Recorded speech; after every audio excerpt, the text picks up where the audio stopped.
Welcome back to the Money Loop. Let me ask you something. If I offer you two investments, one that gives a steady 6% return every year, and another that might give you 15% but could also lose 20% in a bad year, which one would you choose? Most people immediately focus on the higher return. But in finance, returns are only half the story, because every investment comes with a price, and that price is risk. The relationship between those two ideas, risk and return, forms one of the most important principles in all of investing. It's called the versus return trade off. And once you truly understand it, you start seeing financial markets completely differently. At its core, the idea is surprisingly simple.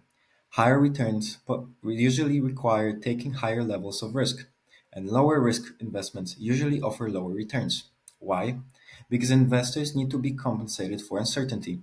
Think about it logically. If two investments offered the exact same return, but no one was completely safe while the other one was highly unpredictable, nobody would choose the risky one. So the market naturally adjusts. Riskier assets must offer the possibility of higher returns in order to attract investors. That's the trade off. More uncertainty in exchange for more potential reward. Now, this doesn't mean higher risk guarantees high returns. That's a very important distinction. Risk creates the possibility of higher returns, not the certainty of them. And that misunderstanding causes a huge amount of bad investing decisions. Let's make this intuitive with a few real world examples. Imagine you put your money into a government bond. The probability of losing your money is relatively low. Because of that stability, the expected return is also fairly low. Now compare that to investing in a startup company. The upside could be enormous. Early investors in successful startups sometimes make hundreds or even thousands of percent returns. But many startups also fail completely. So the potential reward is higher because the uncertainty is dramatically higher. The exact same principle exists across all financial markets. Stocks generally offer higher expected returns than bonds. Cryptocurrencies tend to be even more volatile than stocks, and highly leveraged trades sit at the extreme end of the spectrum, where both gains and losses become amplified. So when investors chase high returns, they are almost always implicitly accepting higher risk, whether they realize it or not. Now, here's where things get interesting. Risk is not just mathematical, it's psychological. Because investors don't experience investments as equations, they experience them emotionally.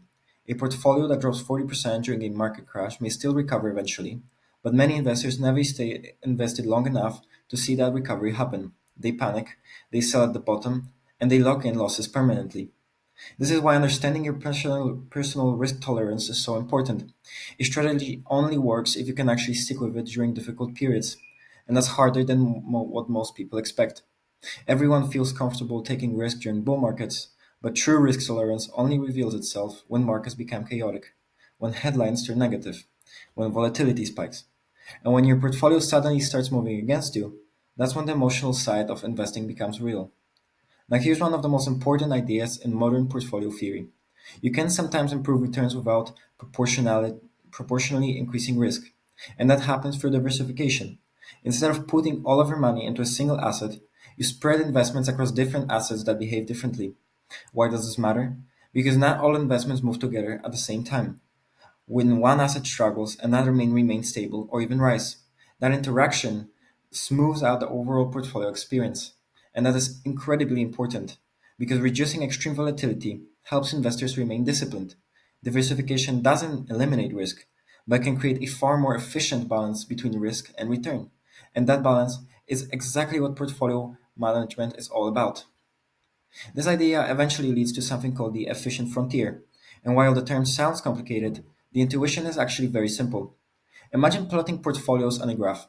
Risk on one axis, expected return on the other. Some portfolios are inefficient, meaning they take too much risk for too little return. But other portfolios are optimized. They offer the highest expected return possible for a given level of risk. That curve of optimized portfolios is called the efficient frontier. And the goal of construction is not simply maximizing returns, it's maximizing returns relative to the amount of risk being taken. Because in investing, raw returns alone don't tell the full story. The path matters, the volatility matters, and the sustainability of the strategy matters. So let's bring it everything together.